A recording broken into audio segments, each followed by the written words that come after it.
흐르는 강물처럼 10월은 흘러도 우리들의 가슴속 깊이 피맺힌 6.25. 그것은 영원히 잊을 수 없는 별의 비극. 여기 도국의 자유와 평화를 지키다 숨져간 수많은 영현들. 그들은 별의와 도국을 구하고 자유를 수호하는데 꽃다운生命을 바쳤단다. 그들은 영화도 공명도 바라지 않았고 오직 도국의 안전만을 위해 소중한 생명을 바쳤었다. 여기 고위 반등 영혼들을 추모하면서 6.25 당시를 회상해봅니다.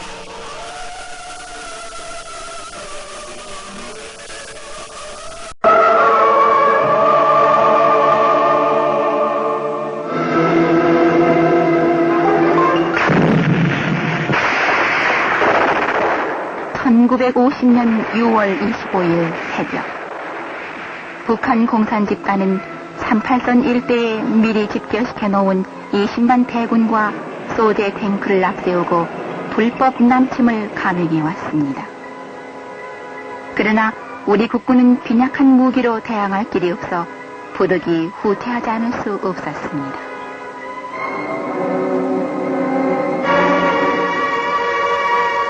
급보에 접한 유엔은 긴급 안전보장이사회를 소집, 전투 중지를 결의하고 38선 이북으로 철수할 것을 요구했습니다.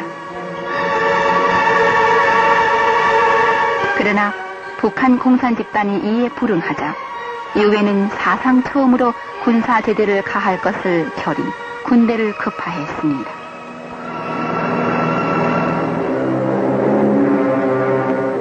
(6.25는) 북한 공산집단이 미리 계획한 각본에 의해서 도발한 것이었으니 김일성은 소련으로부터 군사 원조를 받아 군대를 길러 남침의 기반을 구축해 놓았고,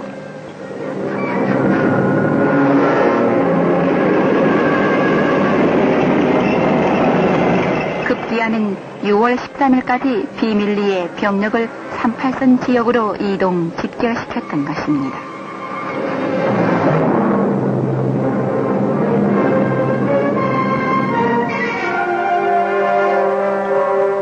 갑자기 당하는 환란에 수도 서울의 거리는 삽시간에 수라장이 됐고 정부와 국회는 대전으로 옮겨야만 했습니다.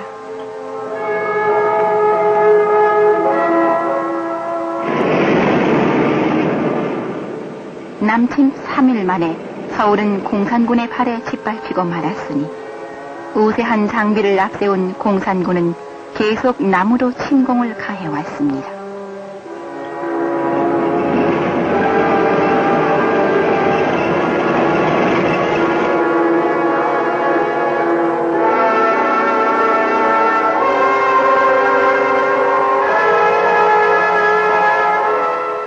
남으로 내려가는 피난민들. 피로와 허기에 지쳐도 오직 자유대한의 품을 따라가야 살 수 있다는 희망은 잃지 않았습니다.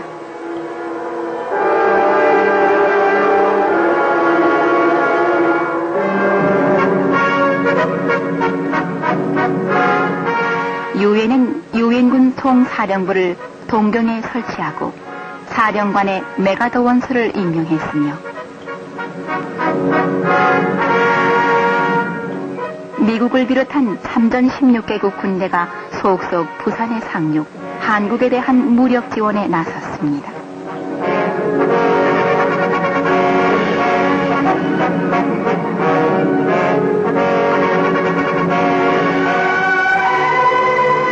대전으로 옮겼던 정부는 전세에 따라 7월 16일 다시 대구로 옮겼으며 피난민들도 남으로 가야만 했습니다.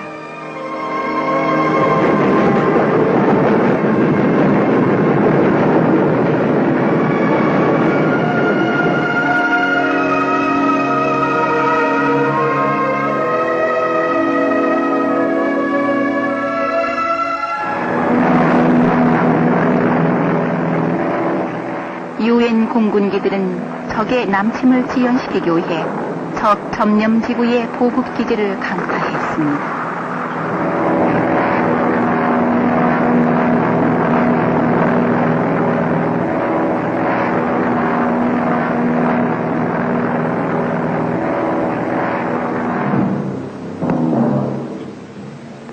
공산군에 짓밟힌 서울.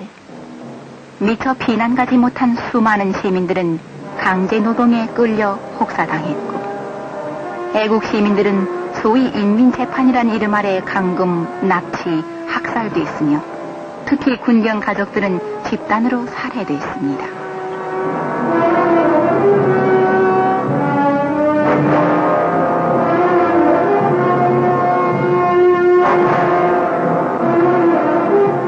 적은 남침 후 많은 병력을 잃게 되자 젊은이들을 닥치는 대로 잡아다 소위 의용군이란 이름 아래 전선으로 내몰았습니다.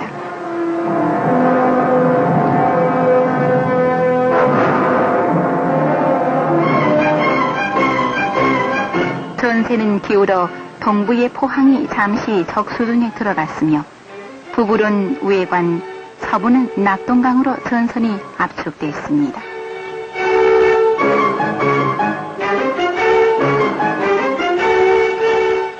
적은 8월 말까지 부산을 점령하라는 김일성의 무모한 명령에 따라 낙동강을 건너 최후 발악적인 공격을 가해왔습니다.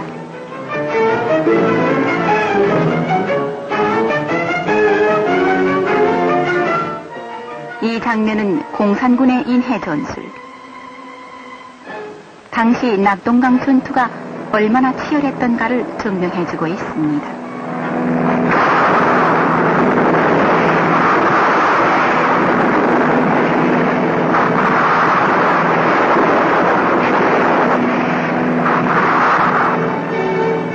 그러나 아군의 치밀한 반격전으로 영남의 교두보를 지키는 최후 방어선은 지켜졌습니다.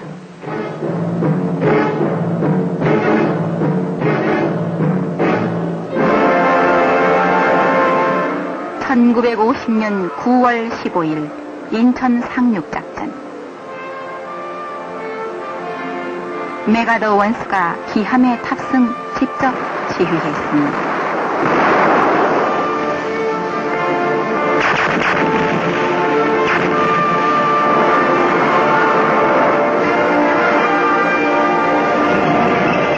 인천 상륙에 성공한 아군은 계속 서울로 향했고, 낙동강 전선의 아군도 반격을 개시 북으로 올라왔습니다.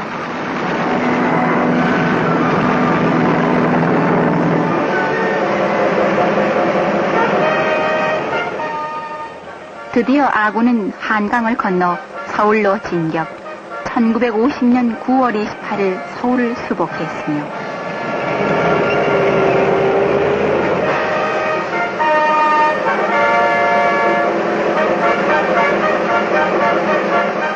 이날 정오 중앙청에 태극기가 휘날렸습니다.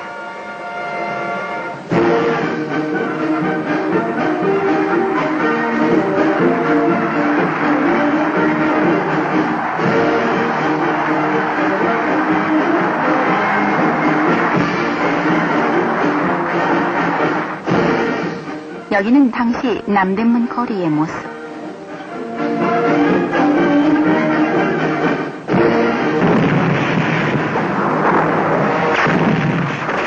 서울을 수복한 국군과 유엔군은 북진을 시작했습니다.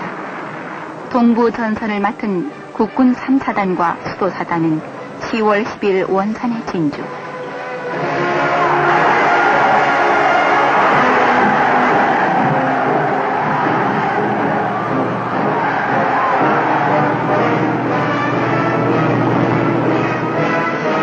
한편 서부로 진격한 유엔군과 국군 1사단은 평양으로 쳐들어갔습니다.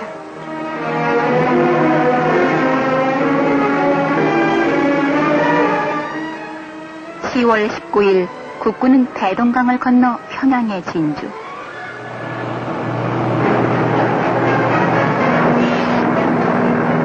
한편 10월 20일에는 미 11 공정단이 평안남도 숙천과 순천 지방에 낙하, 적을 강타했으며 유엔군은 계속 북진을 감행, 서부는 선천, 중부는 압록강에 이르렀고 동부는 청진에 도달했습니다.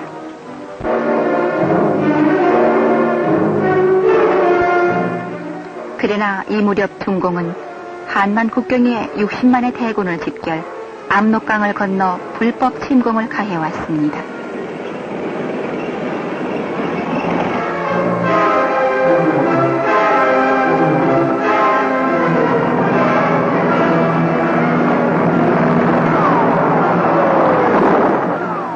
때마침 밀어닥치는 추위와 중공군 대군을 맞아 아군은 부득이 철수하지 않을 수 없었고 북한 동포들도 자유를 찾아 남하했습니다.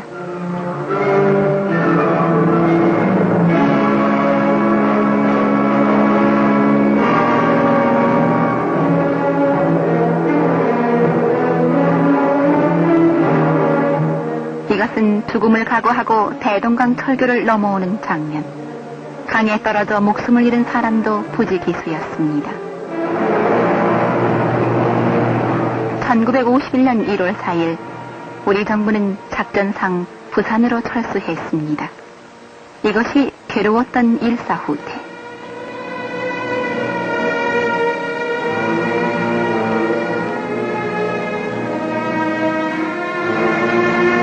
지난 여름 미처 피난을 못 가 공산 학정에 시달린 시민들은 목숨을 걸고 자유를 찾아 남하했습니다.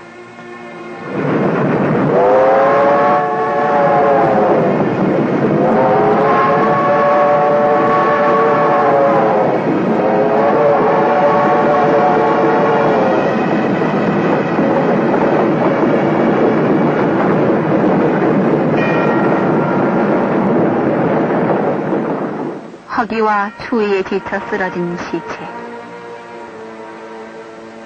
길가에 버려진 젖먹이, 못 본 채 지나쳐야만 했던 그 심정.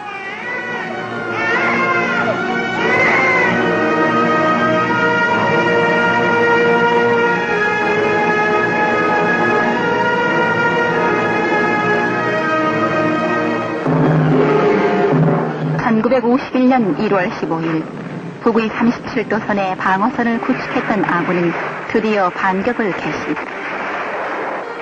아군은 메가더 원수 지휘 아래 3월 14일 서울을 재탈환했습니다.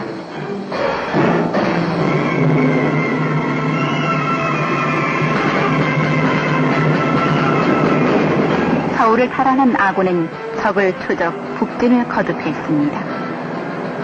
아군의 우세한 화력 앞에 대항할 길 없는 적은 정전안을 제의했고 1951년 7월 10일 개성에서 첫 정전 예비회담을 열었습니다. 한국 대표는 백선엽 장군, 유엔군 대표는 미 해병 조이 중장이었고 적 대표는 남일. 그러나 회담은 파란만 거듭했을 뿐 적은 전선을 더욱 굳히는 한편 막대한 병력을 투입함으로써 회담과는 별도로 근 2년 동안 치열한 전투는 계속되었습니다.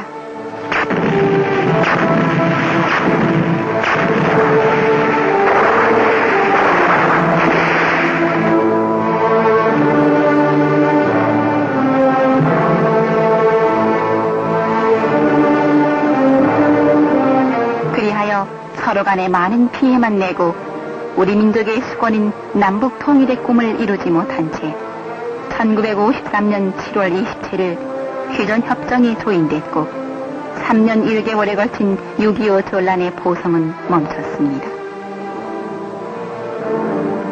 전쟁은 멈췄습니다.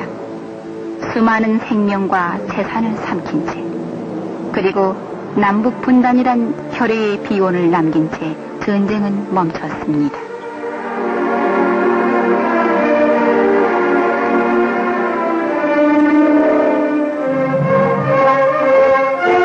그러나 폐허를 딛고 불사조처럼 우리는 다시 일어났습니다. 1950년대의 시련을 딛고 1960년대에 들어서면서 우리는 힘있는 지도자 박정희 대통령의 영도 아래 일하고 또 일해서 이 땅에 보람찬 건설을 이루게 했습니다.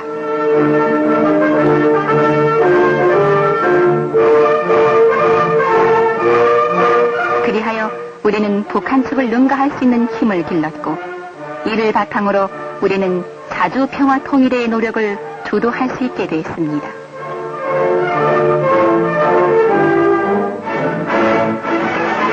이러한 뒷받침에 힘입어 우리는 먼저 1천만 남북 이산 가족을 찾아주기 위한 남북 적십자 회담을 제의해서 성공적으로 이끌어왔습니다.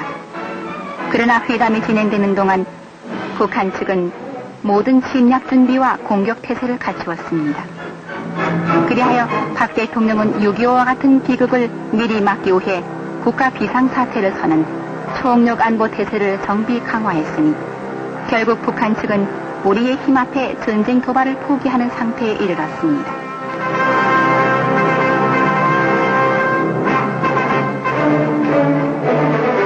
드디어 1972년 7월 4일 자주 평화 통일을 다짐하는 남북 공동성명이 발표됐으니 이는 북한 공산 집단의 전쟁 도발을 막고 5천만 결의의 수건인 통일을 이룩하겠다는 박 대통령의 영단으로 실현됐습니다.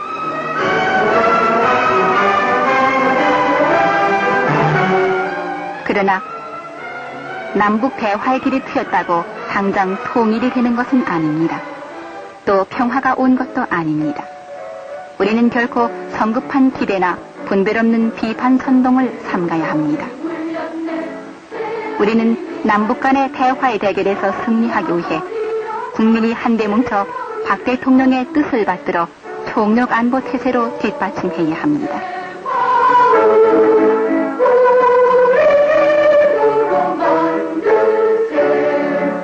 또한 우리는 공산주의와의 대결에서 이길 수 있는 자유민주국민으로서의 확고한 신념과 정신을 튼튼히 해야 합니다.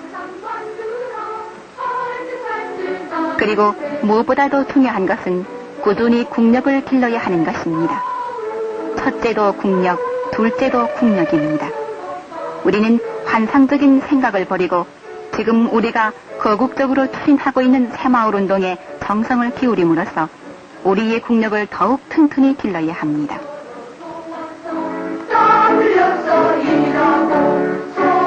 그리하여 지도자를 중심으로 굳게 뭉쳐 국론을 통일하고 국민총화로 북한과 대결할 때 비로소 자주 평화 통일을 위한 대화는 결실을 보게 될 것입니다.